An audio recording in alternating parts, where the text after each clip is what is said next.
अस्सलाम वालेकुम नाज़रीन, दस्तक में खुशामदीद। मैं हूं अम्मार यासिर। नाज़रीन, कौमी एहतसाब ब्यूरो ने पाकिस्तान पीपल्स पार्टी के चेयरमैन बिलावल भुट्टो जरदारी को तलब कर लिया है। क्यों तलब किया है? उनकी निजी कंपनी पार्क इनक्लेव में उनके शेयर्स के हवाले से पीपल्स पार्टी के अरकान का या पीपल्स पार्टी के रहनुमाओं का ये कहना है कि ये उस वक्त की बात है जब बिलावल भुट्टो जरदारी 1 बरस की उनकी उम्र थी और उस पर उनको ये तलब करना, उन्होंने इसको पॉलिटिकल विक्टिमाइजेशन से ताबीर किया है। हमारे साथ मौजूद हैं ब्रिगेडियर रिटायर्ड फारूक हमीद साहब। उनसे हम बात कर लेते हैं, उनसे जान लेते हैं कि इसकी लीगल इम्प्लीकेशन क्या है और क्या नैब इस तरह किसी को तलब कर सकता है, और क्या जो बिलावल भुट्टो जरदारी साहब की 1 साल की उम्र में, जब जाहिर सी बात है उनके कोई शेयर्स रहे हैं अगर उस कंपनी के अंदर, तो अब क्या उनका डिफेंस होगा और क्या वो करेंगे? फारूक हमीद साहब, अस्सलाम वालेकुम। सर, ये फरमाइएगा कि अब पीपल्स पार्टी वालों का मौक़िफ़ ये है कि बिलावल भुट्टो जरदारी को जिस कंपनी के शेयर्स के हवाले से तलब किया गया है वो शेयर्स उस वक्त के हैं जब वो 1 साल के थे, तो क्या नैब उनको तलब नहीं कर सकता? पीपल्स पार्टी वाले ये समझते हैं कि ये पॉलिटिकल विक्टिमाइजेशन है, तो क्या वाकईतन ऐसा ही कोई मामला है कि पीपल्स पार्टी पे प्रेशर बढ़ाने के लिए उनके चेयरमैन को बुलाया गया है, क्योंकि उनकी तो सियासत में एंट्री ही अब हुई है? तो उस हवाले से आपका क्या कहना है? बिस्मिल्लाह, बहुत शुक्रिया। पहले तो ये बड़ी अजीब सी बात है, सुन के हंसी आ रही है कि बिलावल भुट्टो जो है उनके वो 1 साल के थे और उनके नाम पे शेयर्स थे, तो ये तो कोई बात समझ में नहीं आई है। पहली बात तो ये। दूसरा ये कि बिलावल नैब जो है ये पार्क लेन वाला जो अपना केस इन्वेस्टिगेट कर रही है, शायद इसको आपको बैकग्राउंड पता है, आज भी अखबारों में सारी उसकी खबर आई है कि जनाब ये इन्होंने 2,500 कनाल जमीन जो है, जो आसिफ जरदारी साहब प्रेसिडेंट थे, 2,500 कनाल जमीन इन्होंने संजानी में ली, और ये इनके जो सेनेटर हैं, सॉरी वो फैसल सखी भट्ट साहब जो हैं, जो बहुत क्लोज थे पीपल्स पार्टी के उस दौर में जब पीपल्स पार्टी फेडरल इस्लामाबाद में पावर में थी, तो ये उन्होंने उनके जरिए उन्होंने ये 2,500 कनाल संजानी में ली वगैरह वगैरह। तो ये बेसिकली केस वो है। और दूसरा ये कि देखें, बिलावल भुट्टो जरदारी ने अपने एफिडेविट भी फाइल किए हुए जब इलेक्शन कंटेस्ट करने से पहले, और वो एफिडेविट जो है वो ना सिर्फ इलेक्शन कमीशन ऑफ पाकिस्तान के पास है, जो उनके तमाम असासे हैं उनके नाम के ऊपर, और असासे बैंक अकाउंट्स वगैरह वगैरह, पाकिस्तान में प्रॉपर्टी पाकिस्तान से बाहर, बल्कि वो ये अगर आपको याद हो वो ये समझे, सुप्रीम कोर्ट ने कहा था कि वो ये समझा जाएगा कि ये तमाम जो MNA MP एसेट्स फाइल कर रहे हैं, एफिडेविट फाइल कर रहे हैं, ये as if they are also filing the same to the Supreme Court. तो लिहाजा वो बड़े ऑथेंटिक डॉक्यूमेंट्स हैं जो अभी इस वक्त गवर्नमेंट के अपना इलेक्शन कमीशन के पास है, या सुप्रीम कोर्ट उनको देख सकती है, और जाहिर बात है नैब को भी एक्सेस है उन तमाम डॉक्यूमेंट्स का। मसला सारा ये है पीपल्स पार्टी का कि जब उनकी टॉप लीडरशिप जिनके लिंकेजेस निकल रहे हैं, सामने आ रहे हैं विद ओमनी ग्रुप, जो एक माफिया जो चला रहा है, 16-18 शुगर मिले हैं उनको करें, अरबों खरबों की प्रॉपर्टी यहाँ पे, सैकड़ों अरब मनी लॉन्ड्रिंग जाली अकाउंट बना के बाहर निकाले गए। फयाल तारपुर साहिबा का जो ड्राइवर है वो 6.5 अरब के उसके एसेट प्रॉपर्टी उसके नाम पे वगैरह, तो सारी चीजें आपको मालूम है। ये सारे जो जाली बेनामी अकाउंट्स खोले गए, जाली अकाउंट खोले गए और उनके जरिए अरबों रुपए बाहर निकाले गए। अब पीपल उसके तो सुप्रीम कोर्ट ने नोटिस लिया हुआ, GIT बन गई, ओमनी ग्रुप वाले सारे जेल में है, अब उनको बार बार एक्सटेंशन मिली, प्री बेल मिल रही है, अरेस्ट अपना ये जरदारी साहब को, फयाल तारपुर साहब को। तो ये नैब वो एक अलग केस चल रहा है GIT के सामने।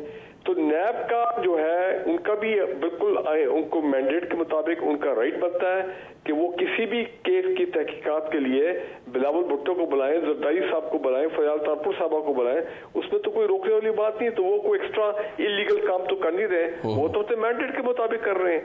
तो ये इसीलिए उन्होंने बिलावल भुट्टो को बुलाया, GIT ने भी बिलावल भुट्टो को आपको पता बुलाया है, और अभी वो कह रहे हैं कि जी फारूक नाइक साहब जो है वो बिलावल भुट्टो की जगह पेश होंगे।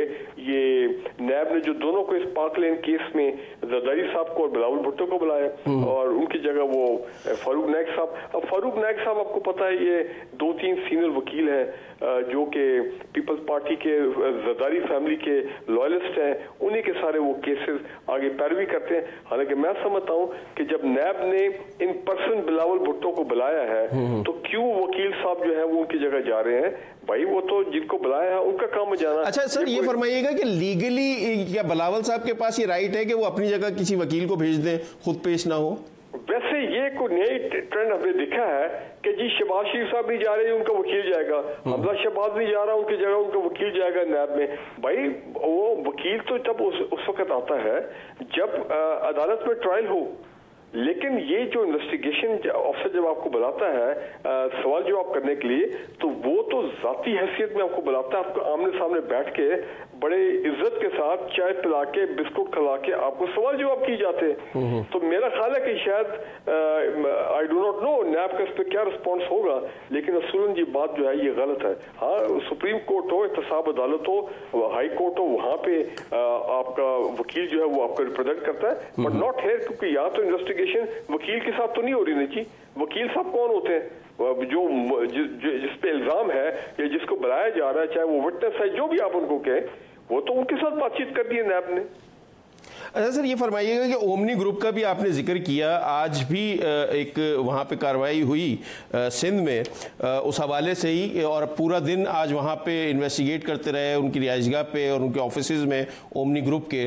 तो पीपल्स पार्टी का दावा यह है कि उनको पॉलिटिकली प्रेशराइज किया जा रहा है, शायद आसिफ अली जरदारी साहब के खिलाफ कोई एविडेंसेस इकट्ठा करने की कोशिश की जा रही है ताकि उनको गिरफ्तार किया जा सके। नैब के चेयरमैन ने गुज़श्ता रोज़ ये बात कह दी, जब वज़ीर आज़म साहब की तरफ से भी ये बात आई थी कि नैब जो है उसकी कार्रवाई थोड़ी सुस्त है, तो नैब ने भी उस बात को क्लेरिफाई कर दिया कि वो किसी का डिक्टेशन नहीं लेंगे, कोई हुकूमत में हो या ना हो, वो अपने मेरिट पर काम कर रहे हैं। बट जो अपोजिशन पार्टीज़ हैं, स्पेशली पाकिस्तान पीपल्स पार्टी और पाकिस्तान मुस्लिम लीग नून, वो ये कहते हैं कि हुकूमत अपनी इंतकामी कार्रवाइयाँ कर रही है। तो ये अब नैब तो एक खुद मुख्तार इदारा है, अपने तौर पे काम कर रहा है, तो हुकूमत क्यों उसका क्रेडिट लेने की कोशिश कर रही है? और ऑपोजिशन फिर अगर तनकीद करती है तो कहीं ना कहीं वो जायज तो हो जाती है। देखिए जी, बात बड़ी क्लियर है, नैब बिल्कुल एक इंडिपेंडेंट इदारा है। उनके चेयरमैन जो है उनका कोई ताल्लुक नहीं है कि वो प्राइम मिनिस्टर से कोई हुक्म ले या प्राइम मिनिस्टर से कोई डायरेक्शन ले। हाँ, जहाँ तक फंड्स का ताल्लुक है, नैब के इदारे के लिए, उसकी कैपेसिटी बिल्डिंग के लिए, उसकी और ट्रेनिंग मैटर्स और जो उनकी एक एडमिनिस्ट्रेटिव रिक्वायरमेंट है, वो फंड्स तो जारी बात है गवर्नमेंट ऑफ पाकिस्तान ने देने, तो वो बात तो हमें समझ आती है। लेकिन नैब उस वक्त अरेस्ट करेगा जब नैब समझता है कि अब कानूनी तौर पे उनके पास पूरा जवाब है, जस्टिफिकेशन है टू अरेस्ट एक्यूज।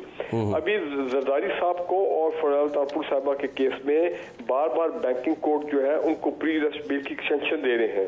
मैं ये समझता हूँ कि ये जब ये प्री अरेस्ट बेल जो है ये खत्म हो जाएंगी तो हो सकता है कि इनको अरेस्ट कर लिया जाए। वजह ये है कि ये अगर आप समझ लें कि उनके पास एविडेंस, इदारों के पास एविडेंस नहीं है, मैं आपको बता दूं, मेरी अपनी असेसमेंट है कि ओमनी ग्रुप की तमाम ये जो मनी लॉन्ड्रिंग की कार्रवाई है, ये काफी सालों से ये ग्रुप जो है ये अंडर ऑब्जर्वेशन थे कि ये किस किस्म के वहां पे माफिया ऑपरेट कर रहे हैं सिंध के अंदर। आपको पता सिंध में तो कई सालों से ये तमाम पॉलिटिकल एलीट और माफिया के दरमियान जो नेक्सस है ये इन्वेस्टिगेट हो रहा है। तमाम इदारे आपके जो है वो इन्वेस्टिगेट कर रहे हैं, उनके पास सारे प्रूफ है, सारे एविडेंस है। तो लिहाजा अगर आप ये समझ लें कि इनके पास ये ढूंढ रहे हैं एविडेंस, अब ढूंढ रहे हैं, ये सबूत ढूंढ रहे हैं, तो मेरा ख्याल ये बात सही नहीं है।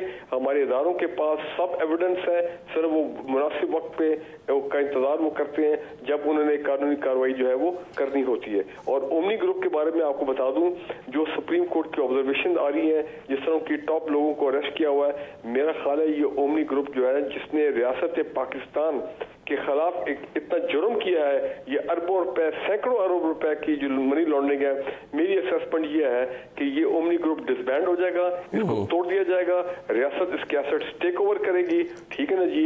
इनके टॉप लोगों को जेल मिलेगी, ये फिर प्ली बार्गेन में जाएंगे।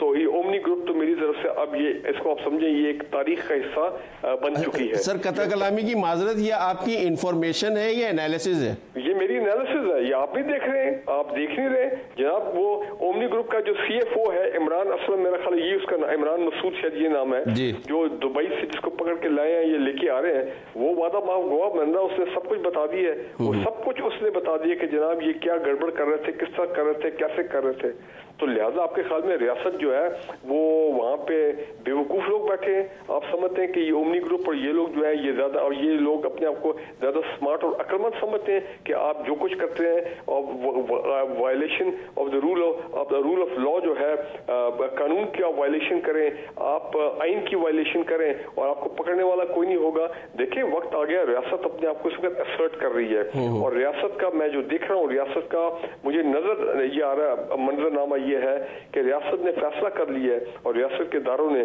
कि वो तमाम ऐसे माफिया ग्रुप किसी भी सेक्टर में हो, किसी भी सूबे में हो, उन तमाम माफिया ग्रुप जिन्होंने रियासत से पाकिस्तान को नुकसान पहुंचाया है, उनके खिलाफ कार्रवाई होगी और ये छोड़ेंगे नहीं, मैं आपको बता दूं।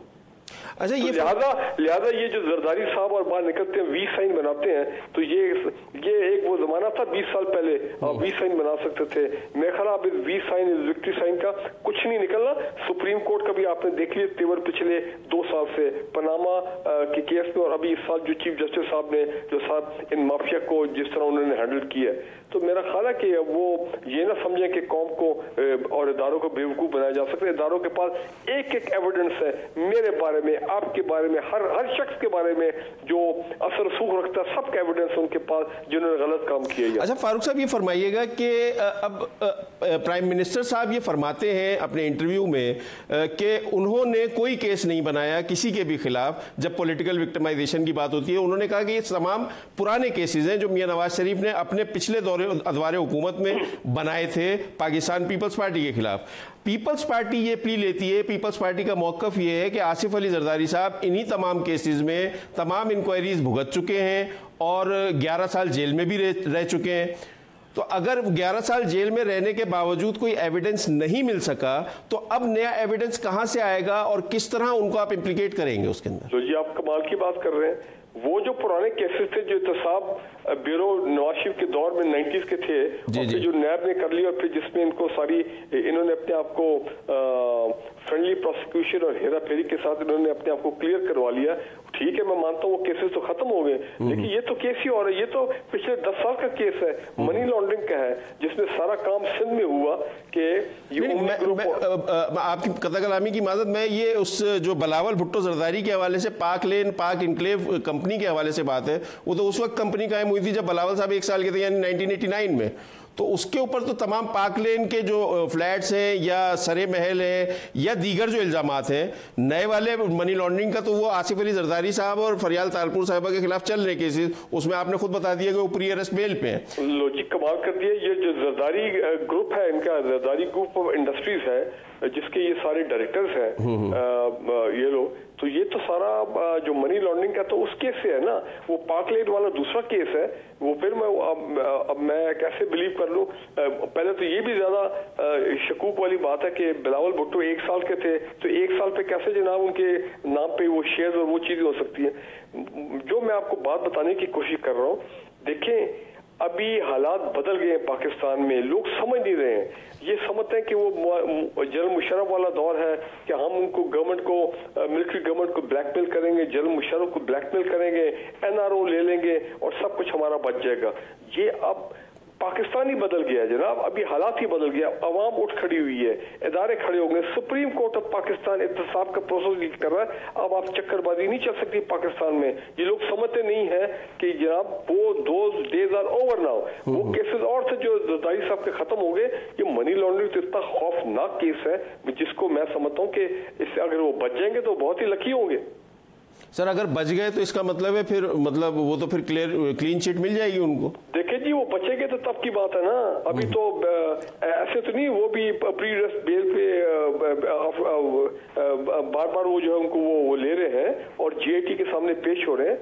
ऐसे तो नहीं ना, वो ओमनी ग्रुप जो है, जो उनके जो कहा जाते हैं, ओमनी ग्रुप थे, किस्म के जरदारी फैमिली के फ्रंट बिजनेस ग्रुप था, सारा ही मामला। ये मुझे बताएं, ये ओमनी ग्रुप किधर से आ गया? 16 शुगर मिले किधर से आ गई? 18 शुगर मिले, ये हो क्या रहा है सिंध में? अभी तक कौम समझ ही नहीं सकी कि हुआ क्या है। कौम सब जानती है वहां पे क्या हुआ है। ये सारा पब्लिक मनी पिछले 10 साल में 18वीं तरमीम के तहत जो फंड्स, पानी की तरह फंड्स मिले हैं इन सूबों को, इनका इतना इनके पास पैसा था।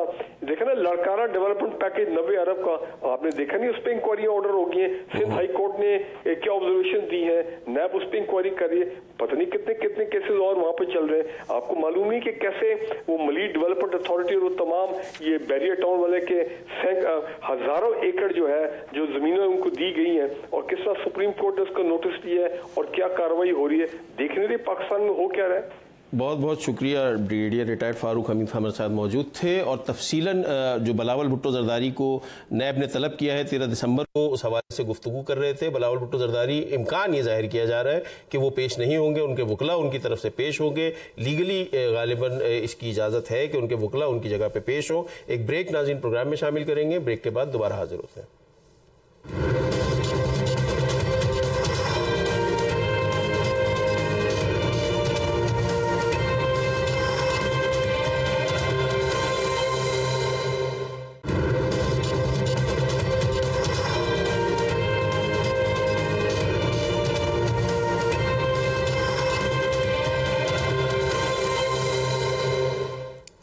वेलकम बैक नाजरीन। आज वजीर इत्तलात पंजाब फयाजुल हसन चौहान साहब ने भी पाकिस्तान पीपल्स पार्टी के चेयरमैन बिलावल भुट्टो जरदारी पर तनकीद के नश्तर चलाए और शदीद तनकीद की। उन्होंने क्या कहा, हमारे साथ मौजूद हैं पीपल्स पार्टी के रहनुमा आजिज धामरा साहब, उनसे हम बात करेंगे। उनको हम पहले लाइन पे ले लेते हैं, फिर उसके बाद उनको हम वो शॉर्ट सुना देंगे जो फयाजुल हसन चौहान साहब ने अपनी गुफ्तगू में कहा। आजिज धामरा साहब, अस्सलाम वालेकुम। जी वालेकुम अस्सलाम। आजिज आमरा साहब, गुफ्तगू शुरू करने से पहले मैं आपको वो शॉर्ट सुना दूं जो फयाजुल हसन चौहान साहब ने कहा है, तो फिर आप उस पर अपनी गुफ्तगू कीजिएगा। चलाइए जी शॉर्ट जरा। उसका अरबों बिलावल पर मन का कच्चा है, लेकिन एक बात ज़हन में रखिएगा, उसके वालिद साहब जो है वो आसफ अली जरदारी साहब है। आजकल जाली अकाउंट्स निकल रहे हैं, क्या वो चीमा नाई, मुदा किसाई, दिलबर हलवाई, पप्पू नान भाई, ये सारे जो निकल रहे हैं, और स्पेशली सिंध के अंदर ये क्या चक्कर है? ये वो फरियाल तालपुर साहिबा का जनाब वो ड्राइवर है, उसके जनाब 6 अरब रुपये का अकाउंट निकल आता है। जो बेचारा गरीब नान वाला है उसका 5 अरब का जो अकाउंट निकल आएगा। कोई जनाब नायब कासिद है सिंध के अंदर, जना कराची के अंदर, हैदराबाद के अंदर, जना लड़काने का, उसका अरबों रुपये का जो निकल रहा है। तो ये सारी चीज़ें पिछले 10 साल से लगातार उनकी वफाक सुबाई, और फिर 5 साल 2008 से 2013 तक उनकी वफाकी हुकूमत थी, और अभी भी उनकी हुकूमत है वहाँ पे। जी आजिज आमरा साहब, आपने फयाजुल हसन चौहान साहब की गुफ्तगू सुन ली, आप क्या कहेंगे? क्योंकि एक तरफ नैब है, नैब खुद मुख्तार इदारा है, लेकिन हुकूमत अपनी तरफ से क्रेडिट लेने की कोशिश कर रही है। सियासी तो चलती रहती है गुफ्तगू, ये भी हम उसी जुमरे में लेंगे, या आप इसके ऊपर इसको कुछ और समझते हैं आप? देखिए जी, लग ये रहा है कि पीटीआई के जो चाहे वो वफाकी इत्तलात के वजीर रहे या सूबाई, ये हुकूमती वजीर कम गिरासी ज्यादा लग रहे हैं पीटीआई के। और दूसरी बात, उन्होंने जो अभी एक लिस्ट बताई है कि सिंध में बेनामी अकाउंट्स जो है वो खुल रहे हैं, तो जरा ये बताएंगे कि 3 माह के अंदर अंदर जो बड़ी बाजी का जो अकाउंट सामने आया, स्केंडल सामने आया है, किसका अकाउंट? वो ताल्लुक तो जरा बता दें सर, कि किसका बाजी का ताल्लुक क्या है पीटीआई से, इमरान खान साहब से रिश्ता कौन सा लगता है। अच्छा, और दूसरी बात ये भी बताते चलते वो कि 10 अरब रुपए की जो बेनामी अकाउंट की ट्रांजेक्शन केपीके के अंदर हुई है, जहां पर 5 साल से पीटीआई हुकूमत कर चुकी है और अभी भी कर रही है, तो जरा उनके बारे में ये बताएंगे, लबकुशाई करेंगे कि वो 10 अरब जो है केपीके के अंदर, वहां किसकी हुकूमत है, वहां पर किनका इन्फ्लुएंस है। और आपको ये मालूम है कि केपीके के अंदर सूबाई बुधरा जो है वो करप्शन के हवाले से जेलों में भी चले गए, और जब एहतसाब कमीशन के चेयरमैन ने कुछ डंडा उठाया तो उनको वहां से इस्तीफा देके भागने पे मजबूर किया गया। और अब तो चौहान साहब की पार्टी ने एहतसाब का वो कमीशन भी बंद कर दिया। तो जरा ये बताएं कि जेआईटी किसके खिलाफ बनी, और जो वुज़रा हैं इनके जो इशारों पे ब्यूरोक्रेसी को चला रहे हैं, अगर कोई नहीं चल रहा, निडर है कोई, तो उनकी ट्रांसफर की जा रही है। तो ये सारे मामलात में ये खुद घिरे हुए हैं और अब तो इनका वजीर आजम खुद परेशान है बेचारा कि अब वो कह रहे हैं कि मैं वजीरों को हटाऊंगा। वो किसी क्रेडिबिलिटी के हवाले से नहीं हटाएंगे, बल्कि वजीर आजम ये महसूस कर रहे हैं कि उनके वज़रा जबरदस्त किस्म की करप्शन में मुलव्वस होते जा रहे हैं, क्योंकि थोड़े से अरसे में एक वजीर ने इस्तीफा दिया, दूसरे को निकाला गया और तीसरे और चौथे को निकालने की ये खुद से बातें कर रहे हैं। तो थोड़े अरसे में ये वाहिद पाकिस्तान की हुकूमत है जिनका फेल्यूर आपके सामने नजर आ रहा है।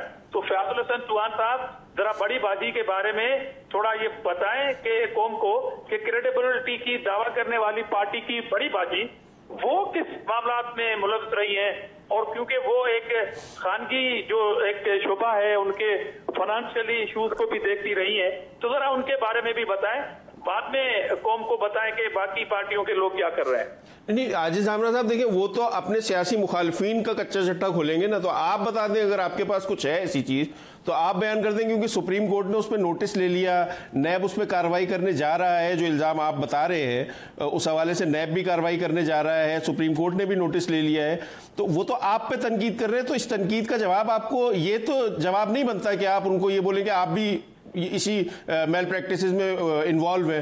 वो तो आपके ऊपर जो इल्जाम लगा रहे।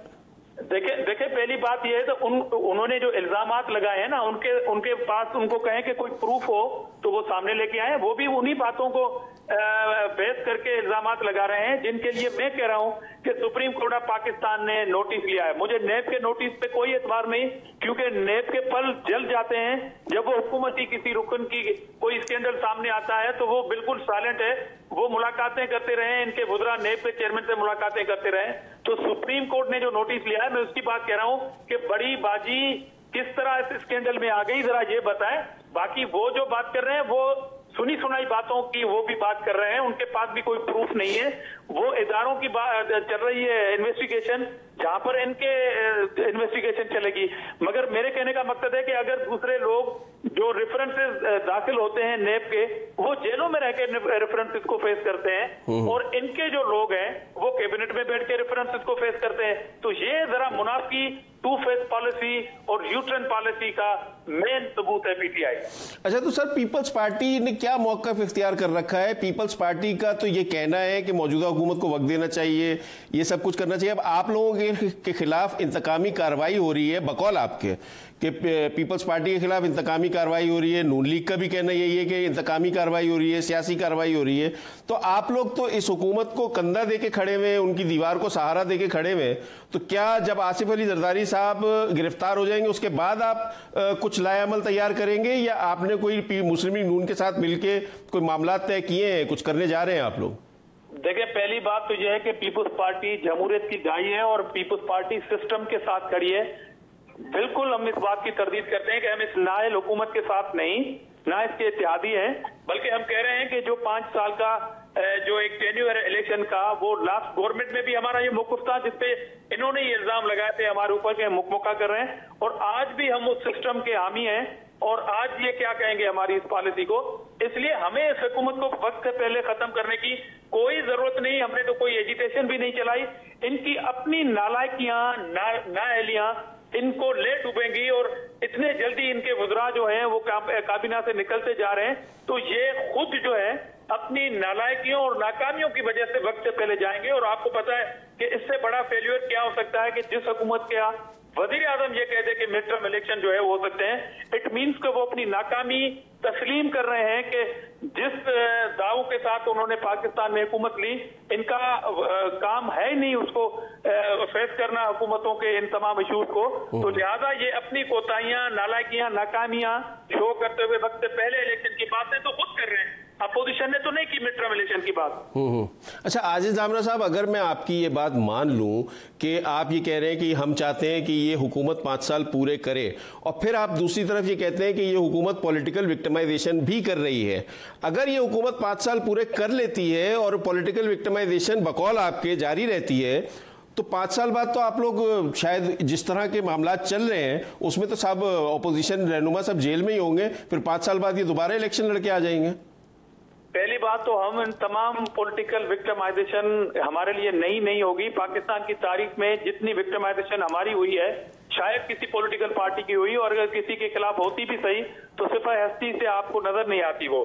ये इशू एक अलग है कि वो हमारे खिलाफ कितनी कार्रवाइयां करती हैं, ये जोर लगाते हैं जितनी इनको विक्टिमाइजेशन करनी है, शोक पूरा करना है, वो बिल्कुल करें, हम इनका मुकाबला करेंगे। मगर हम ये कह रहे हैं कि वक्त से पहले जो हुकूमत जाने के जो खदशा है वो इनकी अपनी नालायकी और कोताही की वजह से, उसमें हमारा कोई इंटरफेरेंस नहीं होगा, क्योंकि इनकी अपनी इत्तेहादी जमात MQM इनको आंखें दिखा रही है। मेहगल साहब इनसे मायूस और नाराज लग रहे हैं। इनके अपने जो कारकुन और वुज़रा आपस में उलझे हुए हैं और फरमाइशी प्रोग्राम चल रहा है वजारतों की बंदरबाट के हवाले से। तो इस तरह की बिखरी हुकूमत पाकिस्तान के 71 साल तारीख में कोई नहीं आई जितनी ये आई है। बहुत बहुत शुक्रिया। आजिज झामरा साहब हमारे साथ मौजूद थे, पाकिस्तान पीपल्स पार्टी के रहनुमा, अपनी पार्टी का मौक़िफ़ दे रहे थे। फयाजुल हसन चौहान साहब की तरफ से जो आज गुफ्तगू की गई उस हवाले से गुफ्तगू कर रहे थे। हमारे साथ मौजूद हैं लियाकत शहवानी साहब, तज्ज़ियाकार हैं, सियासी तज्ज़ियाकार हैं और पाकिस्तान की सियासत पर गहरी नज़र रखते हैं। लियाकत शहवानी साहब अस्सलाम वालेकुम।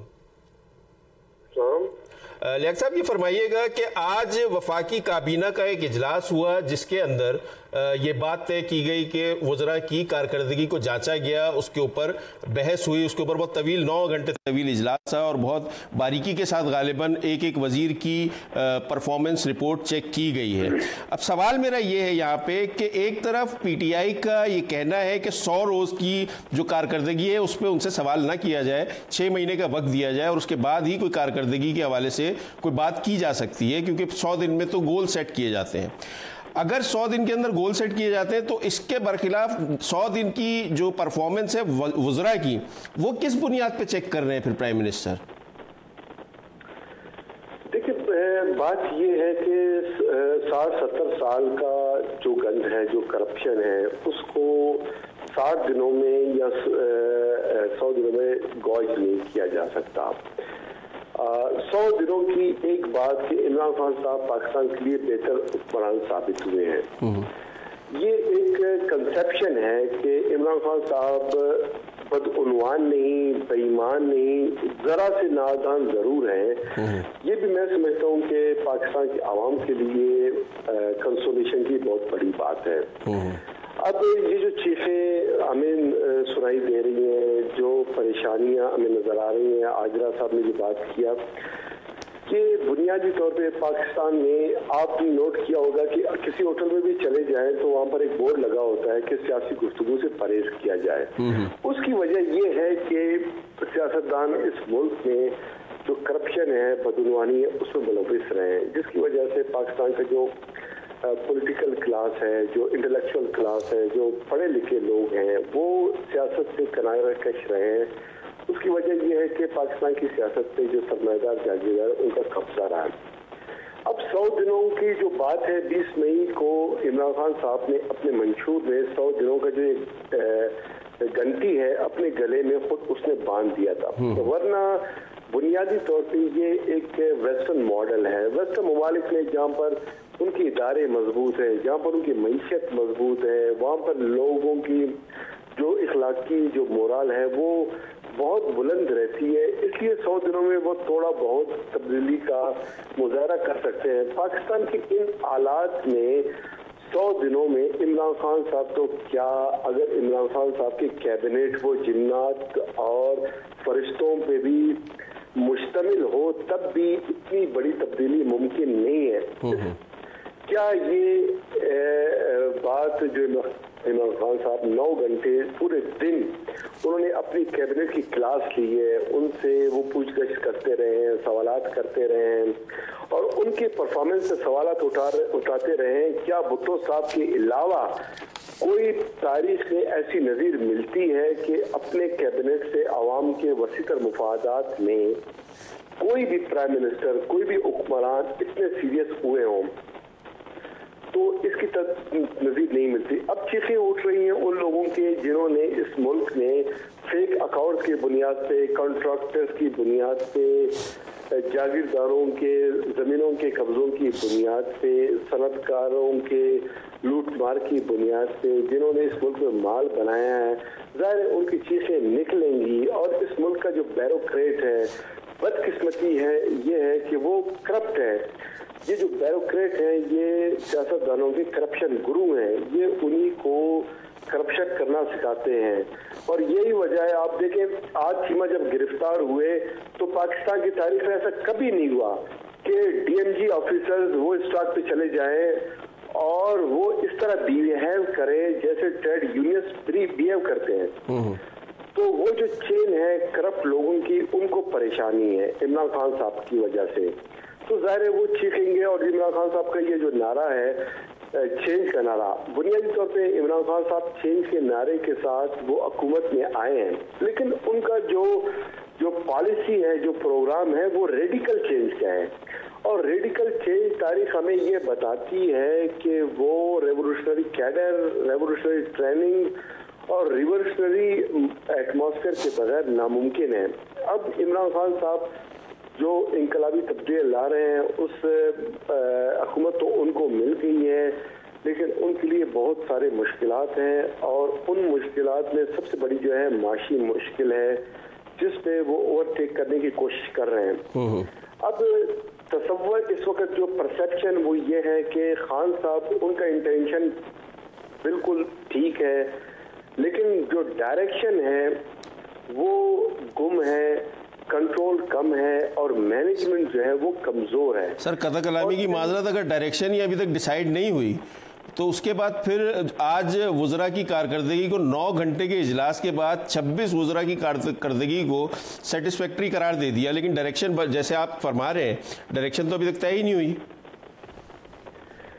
देखिए, सिर्फ ये सारे जो इश्यूज हैं इमरान खान साहब के इस गले में बांधना मैं समझता मुनासिब नहीं है। और उनका जो टीम है, आप हमारे मुल्क के जो मिडिल क्लास लोग हैं, जो वर्किंग क्लास है, वो इस बात को सेलिब्रेट करते रहे कि 40 से 41% नए लोग जो है इस पार्लियामान में इमरान खान साहब के टिकट के तवज्जुह से वो इलेक्शन जीतने में कामयाब हुए हैं। वरना कौन सोच सकता था कि इस मुल्क में सरमाएदार जागीरदार के अलावा भी कोई इलेक्शन जीत के आ सकता है। इमरान खान साहब ने अगर ये कर दिखाया है तो स्टेटस को के जो लोग हैं वो इसको जाहिर है उनके मिजाज पे, उनके तबीयत पे ये गिरान गुजर रही है।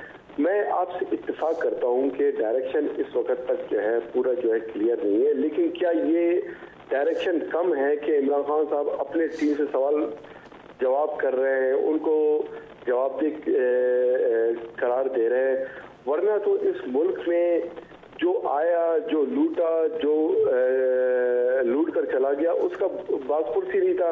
क्या ये कम है कि 100 दिनों में एक भी स्कैंडल करप्शन का सामने नहीं आया? नहीं सर, आया ना, आजम स्वाति साहब का स्कैंडल सामने आया, उनको इस्तीफा देना पड़ा। नहीं, स्वाति साहब का जो आलम जब्बा का सॉरी मैं खटक साहब का बात कर रहा हूँ। देखिए, स्वाति साहब का केस सामने आया और उसको इस्तीफा देना पड़ा।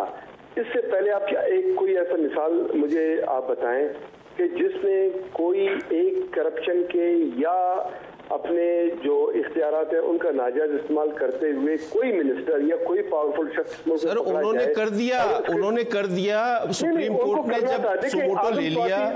आजम स्वाति के हद तक मैं आपसे इसलिए इत्तेफाक करता हूं कि आजम स्वाति को पाकिस्तान की सियासत में इंट्रोड्यूस करना ही जुल्म था, गलत था और ये एक गलत फैसला था। और ये फैसला जो मौलाना फजल रहमान साहब ने किया था, उसको ये नहीं करना चाहिए था। ये बात लेकिन उनको इंडोर्स फिर इमरान खान साहब ने कर दिया ना, फिर मौलाना फजल रहमान की इंडोर्समेंट तो उनकी कर दी, उनको अपनी पार्टी में लेके आजम स्वाति को। सर वो इंडोर्समेंट उनके गले पड़ गया ना। और साथ साथ इमरान खान साहब ने उनके ये जो गरीबों के ऊपर जुल्म जबर का जो उनका इक़दाम था, उनको इमरान साहब ने जब इंडोर्स किया वो इसके गले पड़ गया। मैं समझता हूँ कि देखिए इमरान खान साहब के साथ जो है 70% उनका अपना कैडर है, 30% वो लोग हैं जिनको आप इलेक्टेबल कहते हैं, जिनको आप इन्फ्लुएंशियल कहते हैं। उन्होंने इमरान खान साहब के इस जो पॉपुलरिटी है उसका फायदा उठाते हुए उन्होंने पीटीआई ज्वाइन कर लिया था। लेकिन वो इमरान खान साहब के लिए एसेट से ज्यादा लायबिलिटी साबित हुए और आजम स्वाति वन ऑफ देम। और आजम स्वाति साहब के साथ साथ इवन खटक साहब का जो मालन जब्बा का केस है, जब वो सीएम थे 275 एकड़ जो सरकारी जमीन थी जिसको कानून से और और तमाम जो बिजनेस। सर कता कलामी की माजरत, मेरे पास वक्त कम है तो मैं इसलिए एक सवाल आपको और पिच कर रहा हूं। आप बात कर रहे हैं परवेज खटक साहब की, तो जहांगीर तरीन साहब नाअहल होने के बावजूद पार्टी का हिस्सा है, पार्टी के इजलासों में शरीक होते हैं, फैसलों में उनका कलीदी रोल है। अब्दुल अलीम खान साहब के खिलाफ नैब में मुकदमात हैं, उनके बारे में अभी तक कोई चीज़ क्लेरिफाई नहीं हुई। परवेज खटक साहब का खुद आपने जिक्र कर दिया, आजम स्वाति साहब, तो वो जो हाई मॉरल ग्राउंड है वो किधर चला जाता है फिर? सर आई मॉरल ग्राउंड उस वक्त जो है इंटैक्ट होंगे जब 21 करोड़ आवाम आई मॉरल ग्राउंड पे अपनी जिंदगियां गुजारेंगी। इस वक्त देखिए इमरान खान साहब के गले में सारे इस मुश्किलात को बांधना मैं समझता हूँ कि इनफिजिबल है, गैर मुनासिब है। अगर जहांगीर तरीन साहब की आप बात कर रहे हैं, मैं समझता हूँ कि जहांगीर तरीन साहब ने जो परफॉर्मेंस उनका था इमरान साहब के प्राइम मिनिस्टर बनने में, नवाज शरीफ का सगा भाई शहबाज शरीफ वो परफॉर्म नहीं कर सका। 28 फरवरी को शहबाज शरीफ के PMLN के प्रेसिडेंट बनने के साथ ही आप देख ले कोई एक मारिका भी अगर शहबाज शरीफ ने बतौर प्रेसिडेंट PMLN के सर किया हो। इवन नवाज शरीफ साहब जब मरियम बीबी के साथ वो लाहौर एयरपोर्ट पे लैंड हुए तो शहबाज शरीफ ने राइट लेफ्ट करके बहाने तो बना लिए लेकिन उसके इस्तेमाल के लिए जा तो नहीं सके। लेकिन जहांगीर तरीन साहब ने जिस जान फिशानी के साथ, जिस सेक्रीफाइसेस के साथ उन्हें इमरान खान साहब के साथ बतौर एक कॉमरेड, बतौर एक साथी खड़े रहे हैं, ये मिसाल और कहीं हमें नजर नहीं आता। गो कि मैं इस बात को आपका तस्लीम करता हूँ कि वो डिस्क्वालीफाई हो चुके हैं, लेकिन उसके डिस्क्वालीफिकेशन के बाद गवर्नमेंट में एज सच इसका न प्रॉपर रोल है, न कोई उनका इन्फ्लुएंस है। चूंकि इमरान खान साहब के वो दोस्त हैं, उनसे अगर वो उनके एक्सपीरियंस की बुनियाद पर मुशावरत करते हैं तो मैं समझता हूँ इतना स्पेस खान साहब को देना चाहिए। बहुत बहुत शुक्रिया लियाकत शहबानी साहब हमारे साथ मौजूद थे, तज्जियाकार, और तज्जिया दे रहे थे आज के जो वफाकी काबीना का इजलास हुआ। 9 घंटे तवील वो इजलास था जिसमें 26 वजारतों की परफॉर्मेंस को चेक किया गया, उसको सेटिस्फैक्ट्री करार दिया गया। इमरान खान साहब ने सेटिस्फैक्ट्री उनकी परफॉर्मेंस को करार दिया है। बाकी वजारतों का आने वाले दिनों में वो चेक करेंगे उनकी परफॉर्मेंस, उसके बारे में अपना इज़ारे ख्याल करेंगे। वजीर दिफा परवेज खटक साहब का कहना यह है कि काबीना में किसी किस्म का कोई रद्दोबदल होने का कोई इम्कान इस वक्त मौजूद नहीं है। आने वाले दिनों में हम इस चीज़ का फैसला करेंगे, देखेंगे कि क्या कोई कोई ऐसी वजारत है जिसकी performance up to the mark नहीं रही और वो परफॉर्म उस तरह नहीं कर पाए जिस तरह वज़ीर आज़म इमरान खान साहब की ख्वाहिश थी। अगर ऐसा होता है तो वो कौन से वज़रा होंगे जिनको वजारत से अलग किया जाएगा, या बेहतर परफॉर्म करने वाले वज़रा को एलिवेट किया जाएगा, जो वज़रा ममलिकत हैं उनको वफाकी वज़ीर बनाया जाएगा। ये सब आने वाले दिनों में हम देखेंगे। आज के प्रोग्राम से नाज़रीन बस इतना ही, इजाज़त दीजिए, कल दोबारा हाजिर होंगे। खुदा हाफिज़।